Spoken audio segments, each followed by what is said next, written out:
It is another podcast episode of the Nest ATL presented by Nick LaMonte Real Estate. For all your real estate needs, make sure to check out Nick LaMonte at Ansley Real Estate. He has over $100 million in houses sold from Milton to Buckhead. He is an Atlanta resident, born and raised. For all your needs, go sure, or rather, go make sure to check out Nick LaMonte Real Estate. His link is on our website right now, thenestatl.com. Once again, long time listener, now second time guest of the show. We've got Charlie Cross. He's all up in the Nest ATL. He's got some of our articles. He's in now the second podcast of this here series going on right now. Charlie, how you doing, man?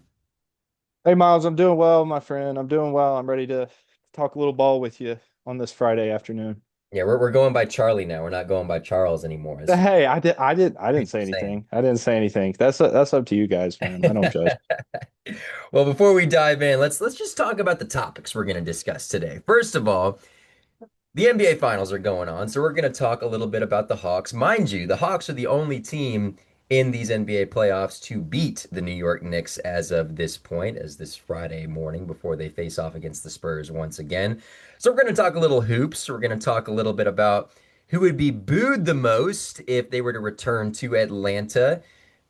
Obviously, the Knicks, it's a little bit timely here, talking a little bit about Trae Young. He still lives in their minds rent-free, Charlie. So we're going to keep going on that. Hawks, Braves, Falcons. Who would you think would get the biggest parade and how would the city react to it? And yes, we are going to talk a little bit about college football. The Georgia Bulldogs, their favorite offensive coordinator, Mike Bobo. We're going to talk about him. And of course, the Georgia Tech Yellow Jackets getting a big recruiting day on Thursday afternoon. Brady Key and the Jackets really hitting up the transfer portal and, of course, the recruiting cycle here in Atlanta. And we can't not talk about, rather, the Atlanta Braves, what they're doing, the best team in baseball, and Drake London's extension. So without further ado, let's dive right into it. First of all, Knicks in six. Charlie, how do you think about the Knicks' chances right now? And overall, let's transition that into the Hawks. How do you assess what they're at this point right now after beating the Knicks two times? We all assessed, after that big blowout loss to end the playoffs against New York, that it was like, oh man, same old Hawks, whatever, what have you. But now they're the only team in the playoffs to beat this team. So, what are your thoughts on this so far? No, that's right. That's right. So, with the Hawks going down the way that they did, there's a lot of disappointment in the city and for Hawks fans. But I will say, you made a good point. They have been the only team to actually, have some success against New York. And not only that, but at one point, remember they were up 2-1. And obviously, as Atlanta tends to do, it didn't end up getting the job done. But as far as the finals series goes, obviously New York took game one, and I don't know, it's kind of a toss up, and it feels like because they're the underdogs, America should be pulling for New York, right? America loves an underdog, but it's seemingly the opposite, Miles. It seems like everybody's kind of backing the Spurs a little bit. And obviously they've got some likable guys, and I think the narrative on Wemby will change pretty dramatically as his career goes on, right? So right now he's a He's young the guy. hero right now. Yes, exactly, exactly. And obviously a freak, I don't know if he's 7'4", 8 feet tall, so nobody can Same seem to thing. get a read on it. Yeah, yeah, right. But he's obviously a freak, does it all. So if anybody can do it, it's going to be him. And it is crazy to talk about the Knicks like that, right? Like if anybody can beat the Knicks, right? But it's seemingly that's been the case. I don't think So we've seen someone that has been so clutch as of late than Jalen Brunson, man. Jalen has been unstoppable lately. no, he really has. He really has. And to be undersized, I remember I saw an interview recently with Luca, and they were like, when did you realize that he was the truth? And Lucas said, well, I was going day to day dealing with this nagging injury. And so I took a day off, and Jalen kind of stepped into my role and dropped like 57 points or something crazy. Or maybe it was 47. Regardless, he's been a baller since Dallas, shows up in New York, and now seemingly he is the Gotham City, Dark Knight. He has become that guy. And it can be frustrating to watch because you're like, how is this guy getting these shots off? Right? He's going over the top of, just recently talked about Wemby, who's he probably dunk without jumping. So the fact that he's able to get these shots off, he plays really well. The Knicks are a good team. It seems like if anybody in the NBA right now can stop Wemby, it's Mitchell Robinson. And you've got Cat, OG, and Josh Hart is a guy that people aren't talking a lot about because, I think he had, what was it, 14 Can't rebounds be the other forgetting night? Jose Alvarado too. Oh, Tech Life. that's right. Tech Man. Yeah, Grand Theft Alvarado. He he's been playing, some decent minutes for New York too. So, I don't know how this series is necessarily going to play out. I'm not personally going to, announce who I'm pulling for, but what I will say is that it's been entertaining. We had a really close game the other night, and then obviously, we've got game two coming up here shortly. So, I kind of want to see how you feel about it. And obviously the Hawks, they're the Hawks, the most mid NBA franchise maybe ever. And that's tough to say. So, Miles, before I get your take, I actually have a really quick Let's hear the stat for you. numbers. So, since moving to Atlanta in 1968, the Hawks are 2,308 and 2,344, meaning since 1968, Mid. yeah, they have lost 36 more games than they won, right? That is as baseline as you can possibly be. And now with this team, what we see is they're not tanking, okay, but this team's not going to win a championship, right? So where do you go from here? I'm going to get into my take on what direction I think they should go, and then kind of what the fan base is saying. But how do you feel about not only this finals, but then how the Hawks fit into that? Yeah, I mean, first of all, it's funny when it comes to the New York Knicks because I want to root for them. I just hate the fans so much. Yeah, Gosh, I mean, right. the way that city and the police department has got to Uh, just be panicking right now oh, no with how kidding. this role is going. But I do love Wemby. I like the Knicks as a team. You know, if we're taking the fan base out of it, I'd probably say I'm rooting for it's a fun story, right? I mean, It just New is. York seeing them back in it. So, yeah, I mean, before I was very pessimistic about how I thought the Hawks handled business against the Knicks, especially the way that last game went. But the perspective, in my opinion, has completely changed, just with how dominant this Knicks team has been. So the fact that Atlanta was able to get that, those couple of wins on them is pretty impressive to me, at least in its own right. But, looking forward, I do think there are a lot of good things that the Hawks have going for them. And I don't say that often. I really don't, because I'm sort of your perspective of that the Hawks have been, like you said, that mid team. They're always good enough to make the playoffs, maybe win a series, maybe. They just got out of the play-in tournament this year. They finally got to that first round. But I really like what they did this past season. Trading Trey Young was an absolute necessity. It had to happen.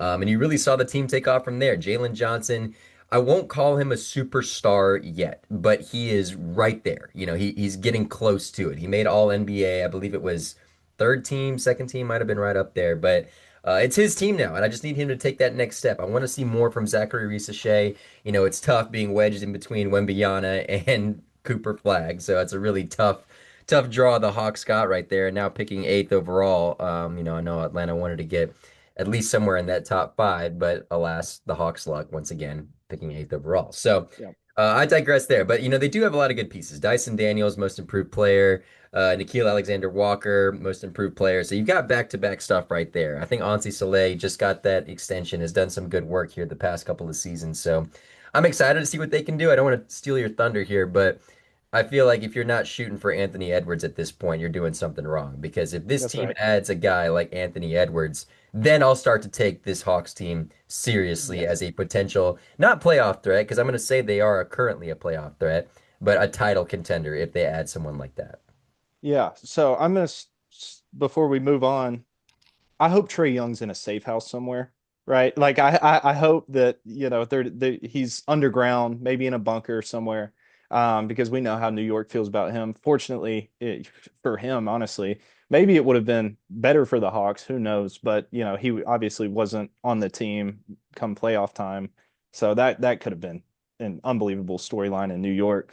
But then you made some good points there with Dyson Daniels. He was he's so strong defensively, and I guess that outweighs the offensive struggles, but he really hurt us in the playoffs. You've got Okongwu, another young guy. Um, hopefully Shea turns into something. Who knows? Really the strongest player from that draft class is seemingly Stephon Castle out there in San Antonio, who, we've talked a lot about the Knicks, not so much about the Spurs, but and I also have to get your opinion. Is Big Purr the greatest big man shooter of all time? Cat Towns out there. Streets are talking. What do you Streets are think? talking. No Okay, all comment. right. And then you brought up Ant-Man, right? So if you're gonna turn a fan base around, I mean, what better guy? Right. He's beloved in the city of Atlanta. He's about as Atlanta as they come, Rip right? that And Braves I'm hat not gonna everywhere.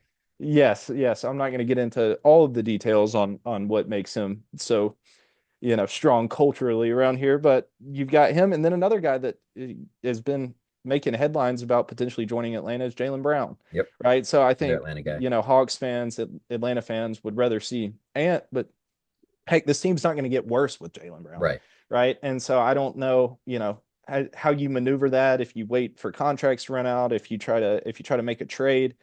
Obviously the Hawks, like you said, want to hold on to that core of Jalen Johnson.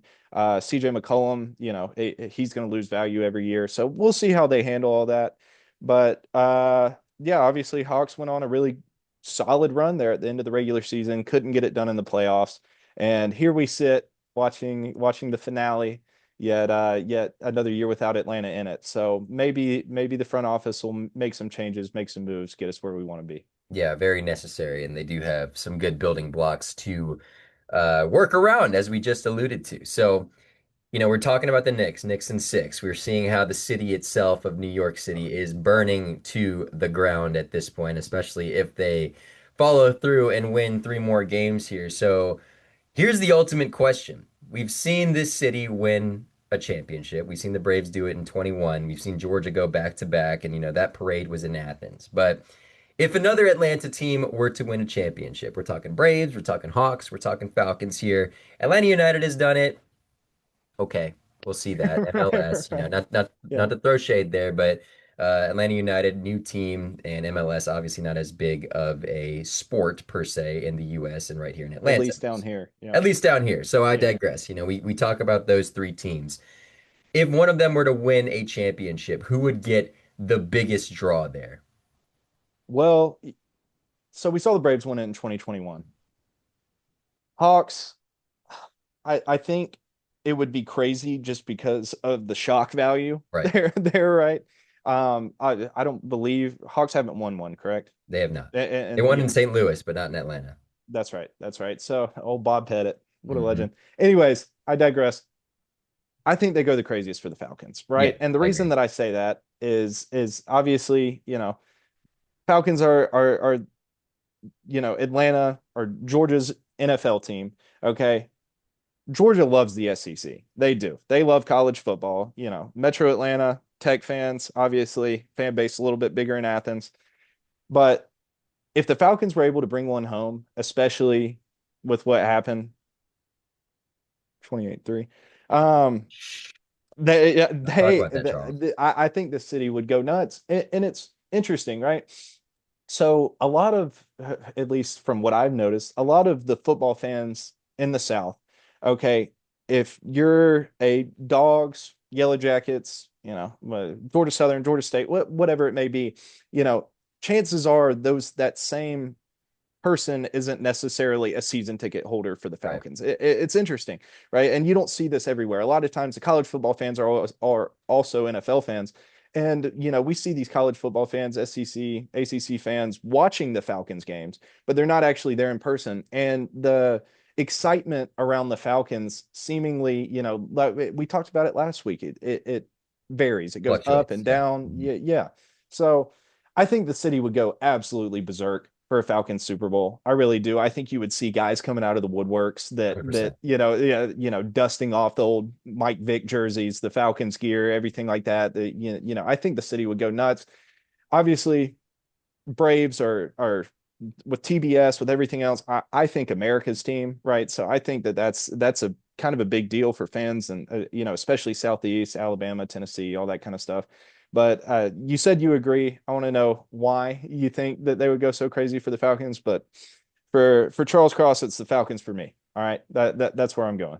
Well, I agree on that, and solely because number one, I think the parade would go a hell of a lot slower if they went through Peachtree Street, as we saw with Yeah, 2021 when that bus was just flying down Peachtree Street, and I feel like wasn't giving the fans quite enough of the moment that they really deserved there. I remember because I was there, and all of those buses were just flying by. I'm like, man, take your time a little bit here as we're going through. But yeah, no, I do think the Atlanta Falcons, if they were to win, especially just with how close these guys have gotten, right? I mean, we've seen the Braves do it twice. They're perennial playoff threats almost, for 30 years now, dating back to the early 1990s. The Falcons, two Super Bowls, and for the most part, have been perennial losers throughout their entire history. Now, again, they had that hot streak in the 2010s with Matt Ryan and, Mike Smith, Dan Quinn, all those guys. But yeah, I mean, just with how close they've gotten, culturally, how important that team is to this region.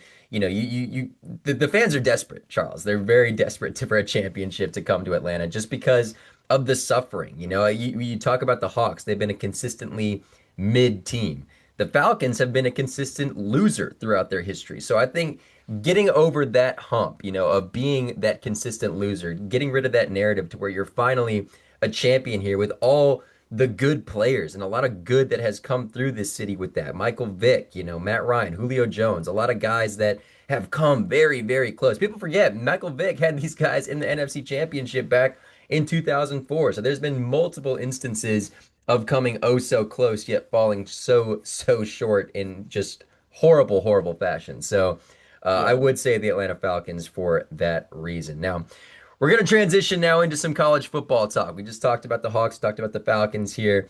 Let's talk some football. We're going to start off talking about our Georgia Tech Yellow Jackets. They just had a big recruiting day on Thursday. They got MJ Burnett, son of Morgan Burnett. Tech fans might remember him, All-American with the Yellow Jackets, had a long career in the NFL. But they had some other guys come through. So, Charles, what are your thoughts so far on what Brent Key is doing over there in Atlanta? Has Justice Haynes now in the backfield? Got another Haynes there. New quarterback Alberto Mendoza. So, a lot of good seemingly on paper for Georgia Tech, but I feel like we just don't really know what they are right now yet, right? that's right, Miles. So I love what Brent Key's doing. Okay, I think he's a perfect guy for the job. Obviously, alumni, played at Tech. Just a gritty guy, old school. And in some ways reminds me of Kirby.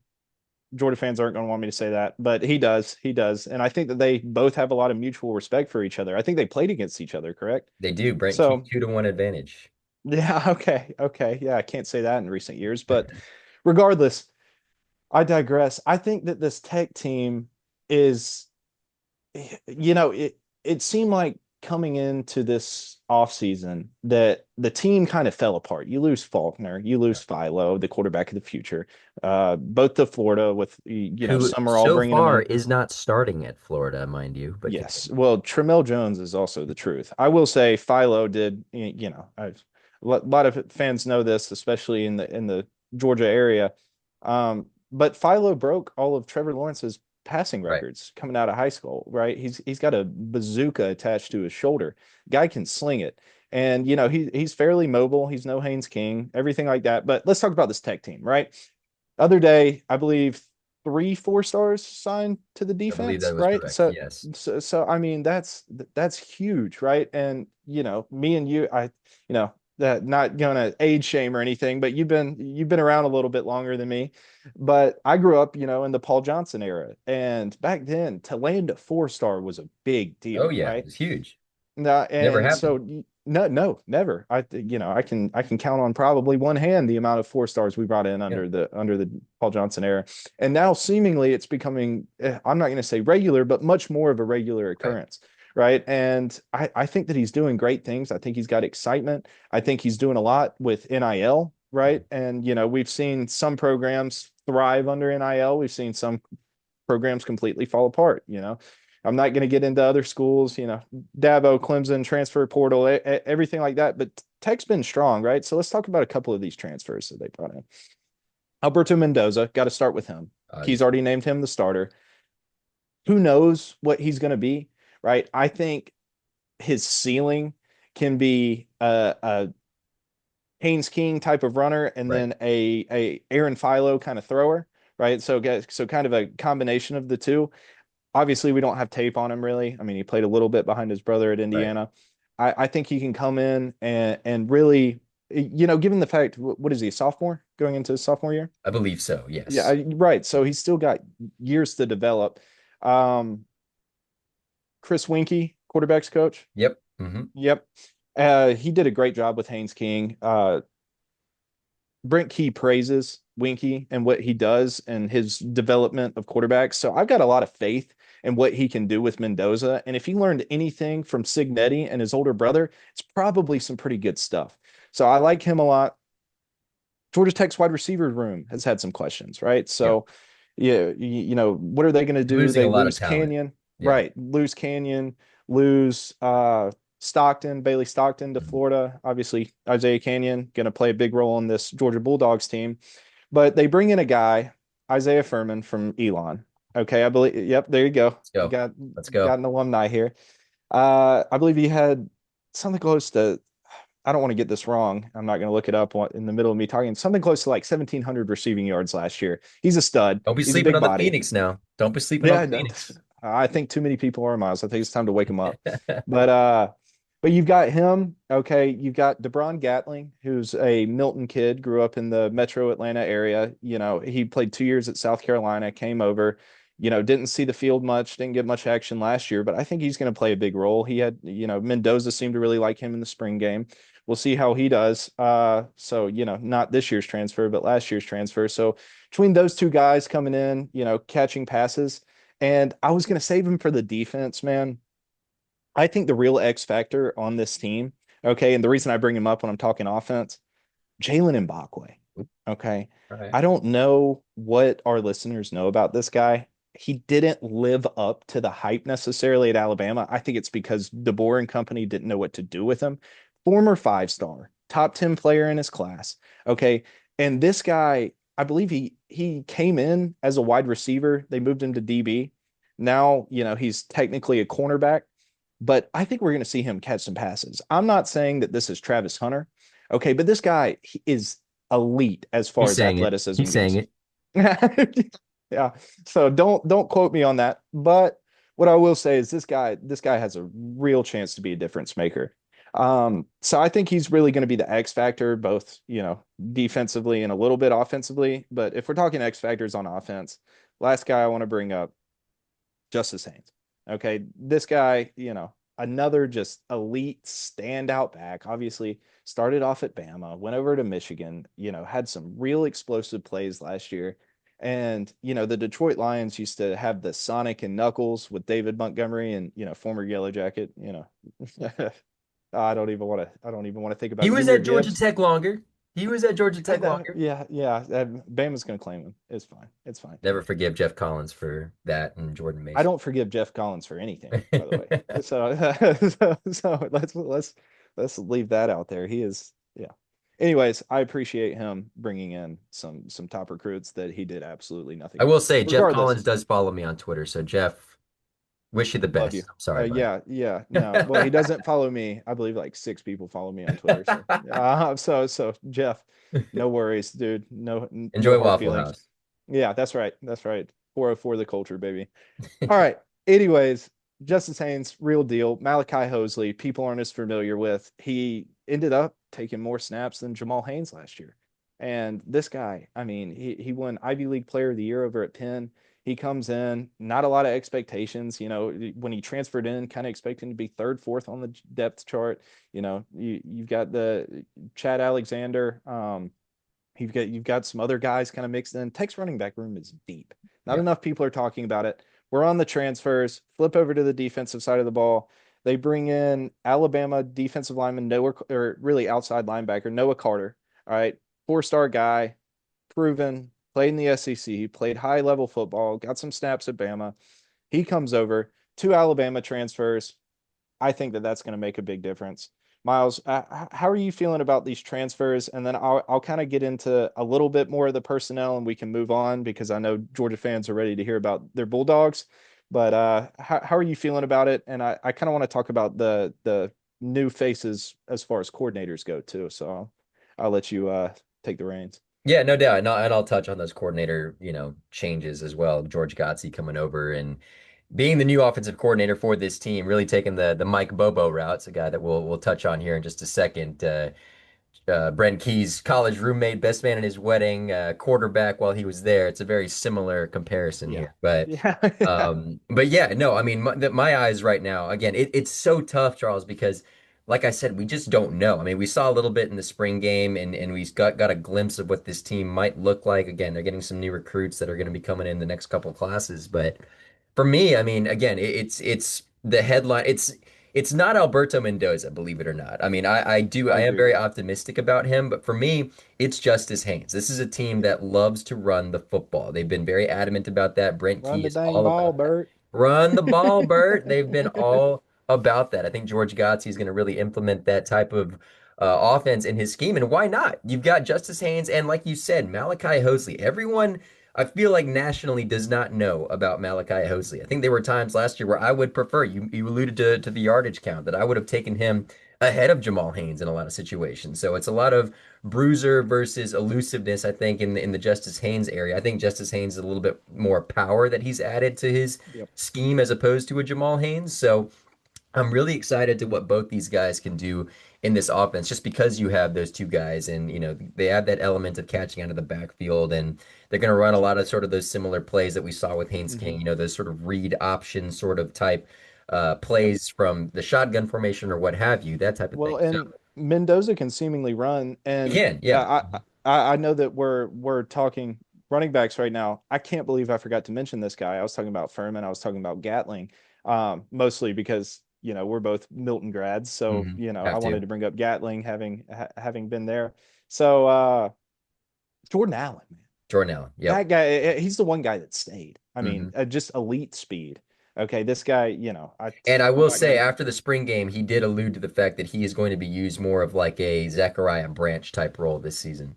Yes, yes, and we'll talk about Bobo later, but I'd like to see that guy straight line speed, not necessarily looking for the screen passes that Bobo and Branch were kind of bringing to the table. Regardless, keep it rolling.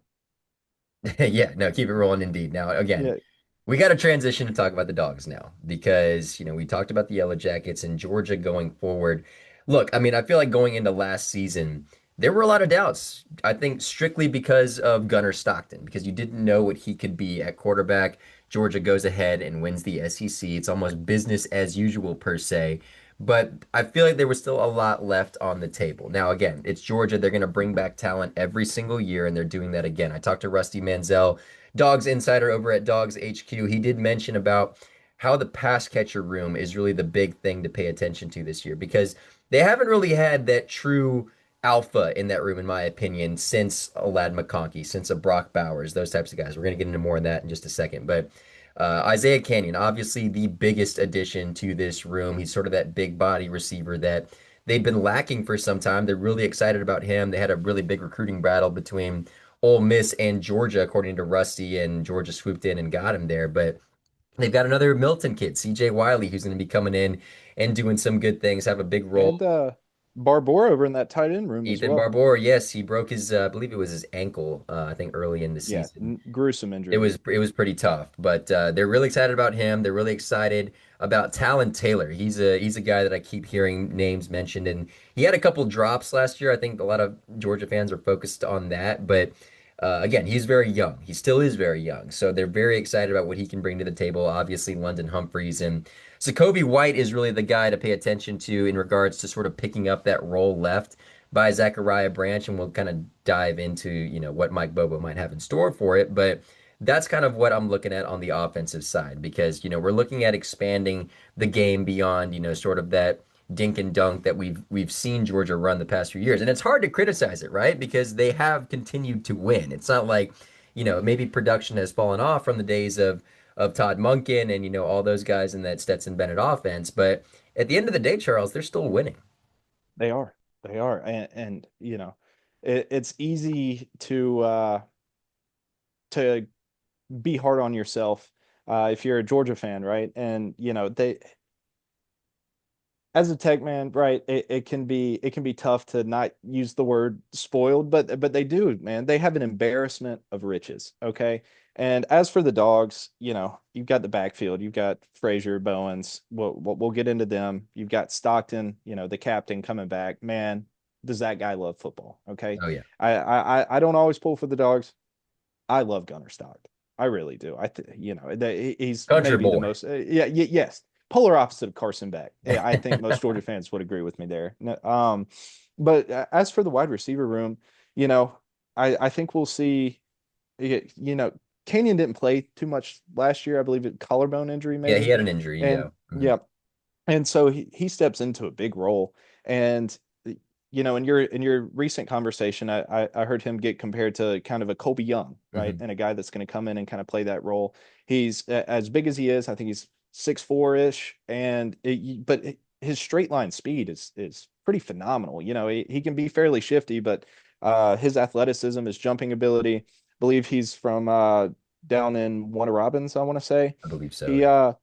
yeah, yeah, I think he'll play a big role. And then, I don't know how much we'll see of CJ Wiley. He had a great spring. I'd love to see him out on the field. He's a guy that I got to see play in high school. Seemingly, a good kid that can do it all. He's got good hands. He's very physical. He's pretty stout, especially to be a young guy. So we didn't see too much of him last year. He had a big spring. It'll be interesting to see what he does. Scovey White, he's seemingly, the kind of that slot guy, kind of that guy that's going to be a little bit shiftier, kind of a shorter kind of pass catcher. So we'll see what Bobo and company does. Obviously, Georgia fans want to see big plays, right? My One of my favorite plays of all time was that double reverse pass to Jake Fromm to open up the game Oh yeah. against Mhm. Tennessee a few years ago, right? That's Throwback. what I mean. Every A few years football ago, fan Jake wants Fromm, that. we're talking about 7 years ago now. Yeah, yeah. Oh. Sorry, time flies when you're having fun. But just I think Georgia fans are craving that and feel like they've been deprived of it. And we've seen what who was it? Steve Smith Jr. said about Bobo and him limiting Zachariah Branch and what he can do, and the screen passes. I know everybody's so sick of it.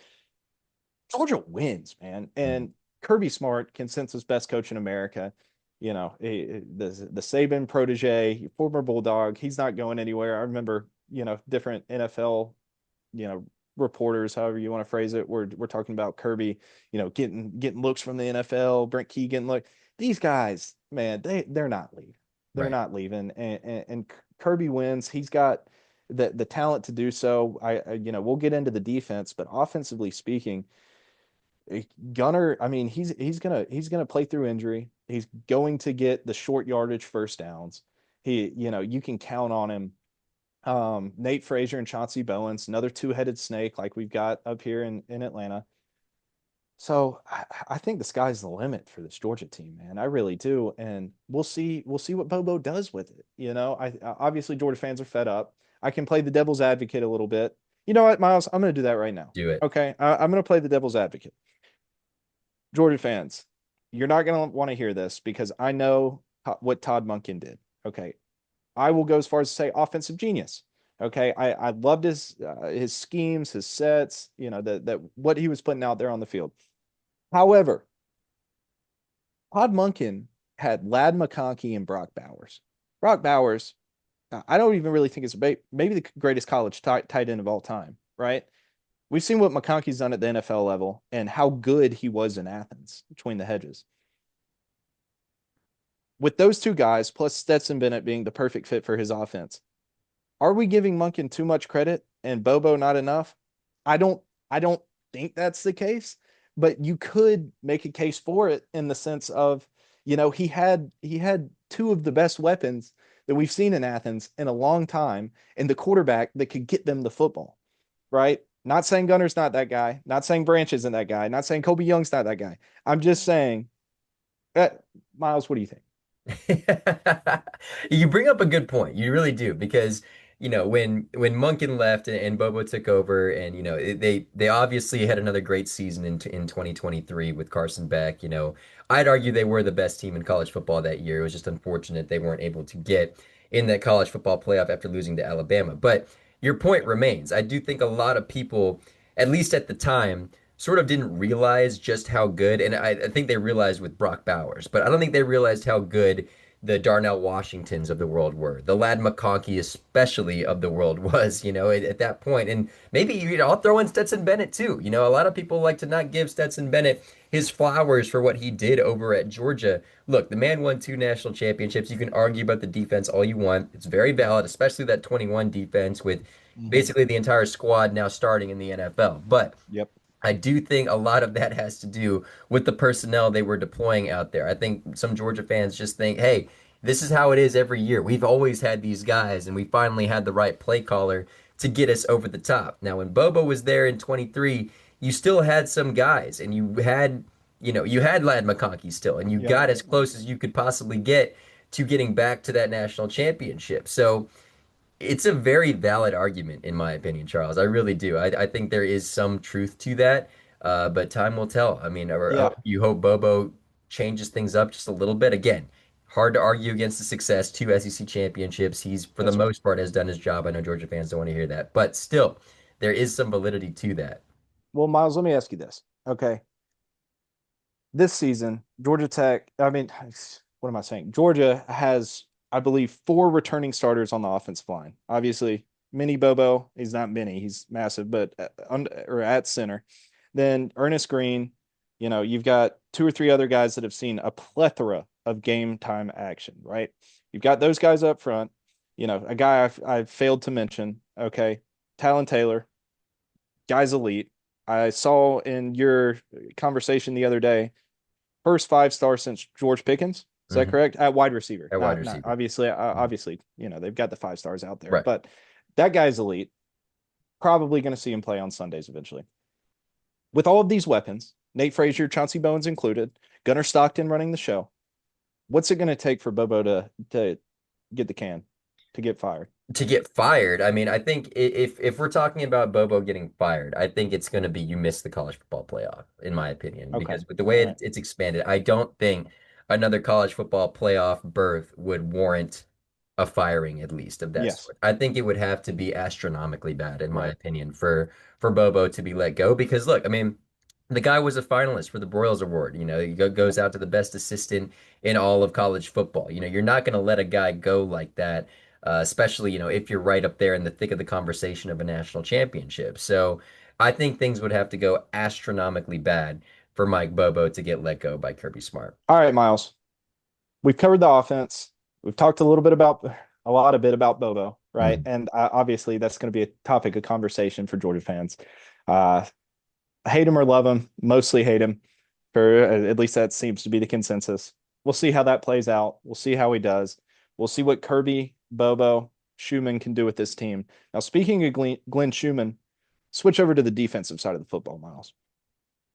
This defense, and I'm not going to, 21 and 22, some of the greatest defenses we've ever seen in college football, right? You've got those old early 2000 Miami teams. Outside of them, I don't even think it's an argument. I think that the 21 and especially 22 defense just as elite as they come. Right. Miles, I think this defense has a chance to be as good, if not better. And I'll Woo. explain why. All right. Spill it. I think that these defensive backs, Ellis Robinson, KJ Bolden, DeMillo Jones, I think these guys can take them to the next level. And I shouldn't say the next level because there's not really another level above how good that they were. But with those defensive backs, man, I don't see there being a hole defensively. Now they've got some other guys, Kyron Jones, Gentry Williams, uh Zachariah Branch's younger brother Zion back there. So they've got some depth there too. But KJ Bolden, I mean, that guy is elite. He seemingly always in the right spot, elite athleticism, can knock a guy out of his shoes. I love him. Another Georgia kid out of Buford, right? I remember when and I don't want to bring this up, remind dog fans either, although it turned out okay, when Raiola was out there at Yep. Buford with him, and Raiola was committed They committed to together. Georgia, Mhm. and then Bolden yeah, was and then FSU. yep, yep, and Bolden was FSU. Both go to Georgia. Obviously, didn't work out for Raiola, probably for the best. He's backing up what's his Dante name out in Moore. Oregon, Dante Moore Mhm. out in Oregon. So between KJ Bolden, Ellis Robinson, those two guys, we saw some good work from DeMillo Jones, saw some good work from Gentry Williams last season. Those guys are all back. And in my opinion, they're all elite. And then you look at the linebacking unit, you've got Raylan Wilson and Chris Cole is back. I think Chris Cole's going to play a really big role in this team. Big Maybe, time. typically, as we see at Tech with Lightsey and Eifert, everybody knows Eifert for his neck roll. With those two coming back, kind of captaining the defense, I think Chris Cole's going to have to step up this season and really kind of be a vocal leader. Obviously, we've seen what he can do. Made some errors last season, but he was still young. He's got another year between the hedges. I think he's going to play a big role. And then another guy that Georgia fans are going to see a lot of, hopefully in other teams' backfields, is Jordan Hall. Right between Jordan Hall and Gabe Harris, those two guys are going to cause some issues for opposing quarterbacks. This defense looks stout to me, Miles. What do you think? Yeah, I agree. I agree. I've always been really big on KJ Bolden. I mean, started immediately as a freshman, made his impact felt. Really big on Chris Cole and Raylan Wilson. I think both those guys are going to end up being big time guys at the next level. I mean, again, we've seen it time and time again, right? Georgia consistently turns out talent on the defensive side of the ball, whether that's in the NFL or just, All American, what have you. Just ask the Eagles. Yeah. Right, right. Yeah, Yeah. ask the Yeah. Eagles or Yeah. just any Yeah. any team for that Right. matter. Right. They're Yeah. drafting out of Athens. So honestly, I don't really have much to add after what you said. I mean, you touched on all the guys that I have my eyes on. You look at the Jordan Halls, the Gabe Harrises of the world, Ellis Robinson, I think will take a big step this next season. So I do think if the offense can stay afloat and do a little bit better than they did last year, then I'm not worried about the defense. I really haven't been worried about this defense. So I think it'll just be business as usual for them. Yeah, I'm not worried about this team at all, to Yeah. be honest. If you're worried about Georgia, then I don't know what to tell you. I mean, every Right. year it doesn't matter who the quarterback, who the play call. I mean, yeah, the play caller has been different, but at the end of the day, they're always still right there. Schumann and Bobo got, a few questions here and there, especially on the offensive side. Man, Kirby Smart's going to win. I mean, Yeah, he it's always what he does. does. It's what Mhm. he does. He is so beloved Mhm. by Good those reason. fans in Athens for good reason. So we'll see what they can do, Miles. I'm excited for this upcoming football season. I wish it started this weekend. We've got a little bit longer to go, but between the Jackets and the Bulldogs, I think we've covered them about as well as we can to this point, right? Still a lot of football left. We're getting into summer ball. We'll see how things pan out, where things go, and I don't know, man. I'm excited. I'm excited. Let's get some college football back. Yeah, no, I think we're all ready to see not just college football, but just football back, period. That's Now, right. we got to talk about the Braves real quick as we wrap things up on the Nest ATL podcast presented by Nick LaMonte Real Estate. Braves still the best team. They've lost a couple games here and there. What team doesn't? But they still do have the best record in all of baseball. Still have some slow starts from Austin Riley, but uh, maybe you just call him trash right now. Is that how we are doing this? You want to remind the listeners what your perspective is? Ah, I so going back to last week, disclaimer. Okay, the podcast was posted, You fought three or me for four that. days. You fought me for that. Yeah, a few days after it was recorded, and in that podcast, I was positive about Austin and I was negative about Acuna. I'm sorry. Okay. And listen, I'll put in my 2 weeks if I have to, right? Or maybe what I should do is flip it now, right? So I should just bash Acuna. I didn't bash him last time. I called him, a franchise player, game changer. I did say some really, really good things about Acuna and Riley. I in my heart, I can't give up on Riley. Okay. I've seen what he I can do think do. it is too early to give up on Austin Riley too. I do too. Yeah, I I think do that's too. fair. And for to talk about him in the same sentence as Ha-Seong Kim feels wrong. It does. Okay, But it's true because right now. it is true right now. It is true right now. Yeah, I'm not even going to talk about Kim. Braves fans know what's going on there. Ronald Acuna. Okay, seemingly as soon as we hit end on last week's podcast, okay, just went nuclear miles. All Mhm. right, 3 games, 4 home runs. Okay, 5 stolen bases. He's now at 17 on the year. So if anybody was questioning whether or not Acuna is 100%, he's 100%. Talking about how he can't hit the fastball. He turned around 98 miles an Hit hour, the hit it fastball. 450 feet. Acuna's back.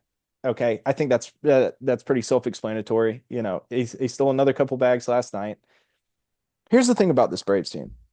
I believe they are 17-2-1 on series this year. 17-1-1, 17-2-1. Regardless, they've won somewhere around 17 series this year. By far the most in baseball. Probably It's the not best. 19. Yeah, yes, probably the best that we've seen in any of our lifetimes, right? The best start you can possibly have. They I don't know where they go from here. They're 42 and 21. I think having Acuna back's huge. Baldwin is making some really good progress, so that's big. When he gets back in the lineup, I mean, Baldwin still is tied for second on this team in home runs. Dude hasn't played in like a Right. month, right? Olson's up to 17 home runs. He's top five in the MLB as far as home run numbers go. I believe he's second in the MLB. Let me check that. Yeah, second in the MLB as far as RBIs go. So, I mean, Olson is playing at an MVP caliber, heavily in the MVP conversation. Riley, we'll see. Not enough people are talking about Ozzy Albies. Right. Okay, Ozzy Albies leads this team in hits Hmm. this season. Michael Harris is the only everyday starter hitting over 300. And a guy that I failed to talk about last week. How about Dom Smith? How Hasn't been about as Dom great. Smith? Let's talk about Hasn't been as great as recently. I mean, who could consistently play at the level he was playing at? Obviously, I don't know how many of our listeners know this. Lost his mother very early in the season. About a week later, hit his walk-off grand slam. Just a really heartfelt story. It's impossible not to pull for the guy. It's so fun to watch him run the bases. He's just great. He's great. He's been great for this franchise. He's hitting lefties well for a left-handed hitter. He's hitting everybody well. And he's really been the perfect guy to step up and replace Ozuna, right? I mean, I don't know how familiar with Braves fans are on Ozuna from the Braves' season this year with the Pirates. He's still from the Braves, but he's on the Pirates. Um, he's really struggled this season. So to bring in a guy like Tom Smith, who's played at this high level, has been huge for the offense, right? And Dubon, man, he's hit a home run the last 2 nights. Now, last night, we're recording this on a Friday. Last night we saw Ronaldo Lopez come in and blow it. He blew it, and you know, Braves fans are, needless to say, not very pleased. Ever since his scuffle with Soler, which really helped Braves fans fall in love with Walt Weiss after he speared Soler to kind of break that up. But Lopez hadn't been the same. We moved him to the pen. He struggled. We'll see where it goes, man. And you've got guys coming back. We've talked about this. Schwellenbach will be back. And then Waldrop's been pitching. Miles, I've been hearing reports 97, 98 on Waldrop's fastball right now. So he's seemingly going to pick up, I say pick up right where he left off. At least his arm is going to pick up right where it left off. So that's good. We've seen Strider struggle a bit. And then another guy we didn't talk enough about last week is Bryce Elder. it. He's been elite. So we'll see where we go from here. What's been so frustrating though for Braves fans has been winning all of these games, but the lack of sweeps. I don't know what's going on with it, right? You win 2 out of 3 here against Toronto. Um, and then what was it? They won 2 out of 3. Who did they play most recently before Toronto? Why am I drawing a blank? Yeah, I'm drawing a blank too on that one. Was it Regardless, Marlins? The Reds. Reds. Yeah, the Okay. Reds. The Reds. So they win 2 out of 3 against the Reds. They win 2 out of 3 against Toronto. Last night it felt like, they had the momentum. I don't know if you watched the game or not, Miles. Did you see they were kind of replicating the Cardinals fans with the tarps off, everybody Yes. going Yes, I crazy. did see that. Dubon hits that bomb. Everybody's juiced. It felt like the Braves were, you know, guaranteed to come back and win that game, especially with all the comeback wins they've had this year. And yet, it just they crumbled, didn't get the sweep, and that's been frustrating, right? And it's kind of like how we've talked about Georgia fans can be. It's a little bit spoiled, right? In the sense of like Braves win, Braves win, Braves lose, Right. Braves win, Braves win, Braves lose, right? And the record reflects that. They're what did I say earlier? 42 and 21, something Right. like that. So it's win loss, win loss, win. And I think Braves fans are just ready to see him get the job done in a series. So I want to see what you think about this team, how they're playing right now. I think we talked about it last week. We both said that they're just fine, Yeah. right? Long season, but they're just fine. They went through a little spurt there about a week and a half ago where they were really struggling. They're back. They're getting healthy. Where do we go from here? Well, first of all, you're dead wrong in that Braves fans, just we want to see him get it done. I'm cool with winning series, man. I'm cool with winning Okay. series. All right. They don't need to get a sweep. Would a sweep be cool? Sure. But we're talking about the best team in baseball right That's now. right. They can Yes. keep taking 2 out of 3 for all that I care. You can drop one game. That is totally, totally, totally fine for Humble me. us, But a Miles. sweep, a Humble sweep us. would be cool. A sweep would be cool. I'll say that. A sweep would be cool. But I digress. No, I mean, yeah, I think Bryce Elder has been a revelation so far. I think that you look back, in the off season about who this rotation or what this rotation rather would look like, and I think there were a lot of concerns about having Bryce Elder back in there because he's been off and on the past couple of years. I spoke to Former All-Star. former All-Star. I That's a would say thing. He's that. he's had the stuff. He's had the stuff Speaking of before. which, go vote Braves right Go now. vote Vote them Braves. Yeah. all. Hashtag Maybe vote not. Braves. Yeah, yeah, yeah. Maybe not Kim. Some Continue. people, yeah, some people, yes, yes, We'll but no, see. Bryce Elder has been terrific, and his work with Greg Maddux in the offseason obviously has paid off quite a bit. So yeah, you look at the emergence of him, Chris Sale being Chris Sale once again. You hope to see a little bit better from Spencer Strider, Reynaldo Lopez. You're still awaiting the return of the AJ Smith Schaubers of the world, the Hurston Waldrips of the world. You still have a lot of those guys. I'm really curious to see if the Braves try to add a frontline starter at the trade deadline. Do I think it'll happen? No, because they've never really done it. Mhm. I anticipate probably some relievers because that's what usually they do around that time. Some Yep. very cheap, low risk type relievers.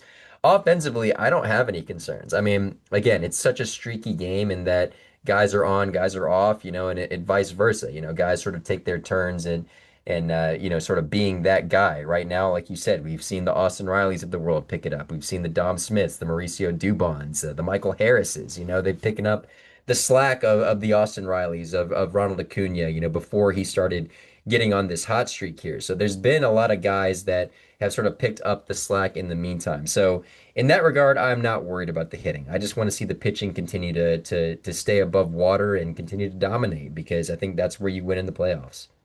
Right. I mean, we've seen the bullpen be elite. It really has been. Now, I say that right after Lopez comes in and gives up whatever it was, Mm, 4 or 5 runs.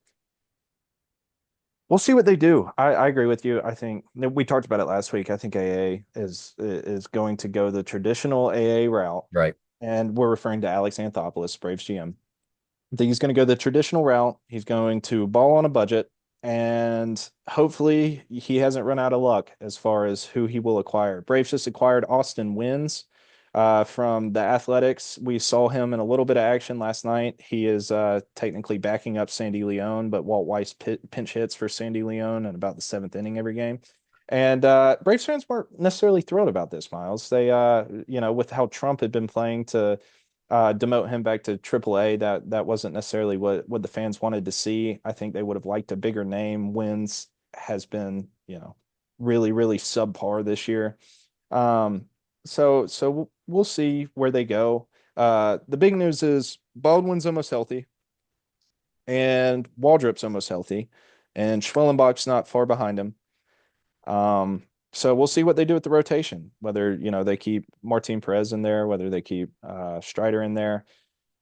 I don't know. I don't know. There's a reason that me and you are here talking about it, not actually making those decisions. So we'll see how they end up handling it and what direction they go in. But I don't know. I don't know. I love watching this Braves team. I do. A lot of people get bored watching baseball, especially those that enjoy the high flying action and hoops. And then everybody loves football seemingly. At least we assume so if you're listening to us. So I love watching this Braves team play. I think that they are really, really good. I saw today, according to Vegas, they have a 99.5% chance to make the playoffs this year. So Telling me there's a chance. That's yeah, good. yes, yes. So you bring out the confetti. But Hey, it's they Atlanta said like sports, man. We can't jinx anything. that's right. They said only a 10% chance to win it all. But regardless, fun team. Acuna's back.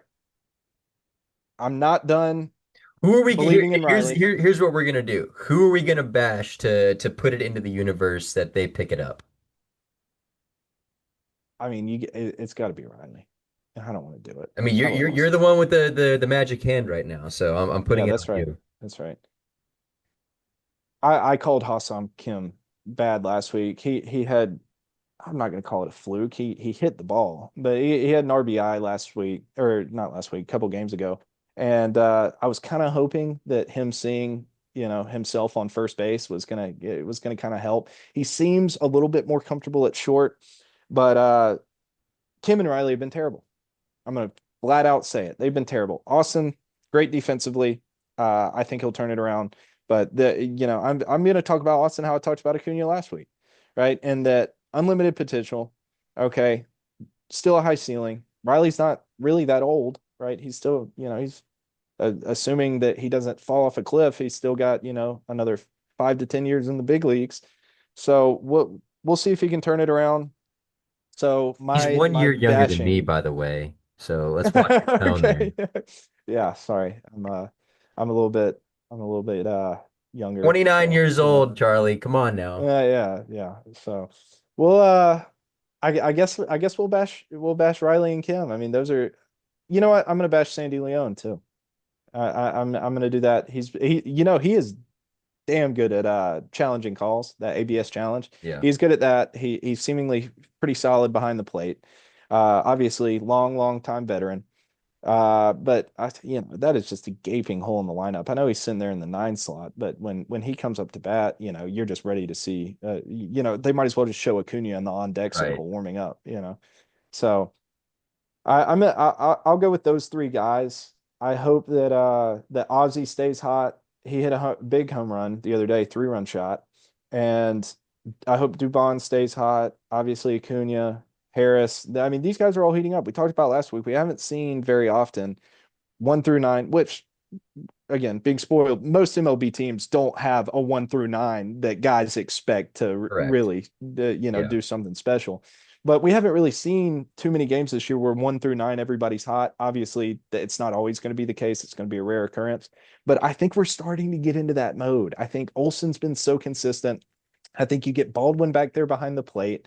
Yaz was horrible to start the year. He's picked it up, right? He grew the mustache out in May, and just it's me. that We'll yeah work on yeah it. yeah yeah.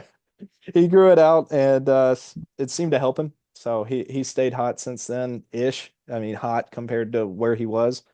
So we'll see. We'll see. I think Braves fans still want Dubon at short. I think Braves fans still kind of want Murphy gone. I think Braves fans want to see more Dom Smith. I think all of those things would be appealing to the fan base, but again, there's a reason that we're sitting here talking about it and not making those decisions. Now, granted, Walt White, you would have to be like a minor league manager like Weiss and Snicker for like 40 years. However, that being said, Braves are back. Acuna's back. Let's go win a World Series. Austin Riley is scheduled to be back according to the Charles Cross curse. We're going to trademark that very, very soon if this Yeah, ends up if this yeah. ends up happening. But for Charlie Cross, I am Miles Garrett. Thank you once again for all tuning in to the Nest ATL podcast presented by Nick LaMonte Real Estate. For all your real estate needs, go check him out. Nick LaMonte Real Estate at Ansley real estate, over $100 million in houses sold between Milton and Buckhead. He is Atlanta born and raised. Go check him out. For all the Nest ATL content you want, make sure to visit our website, thenestatl.com. Charles Cross is one of our best authors, best contributors. He is all over that website, and you can check out our podcast as well on Spotify and YouTube. And if you can, please leave us a 5-star rating. We certainly appreciate it. It is the Nest ATL podcast presented by Nick LaMonte Real Estate.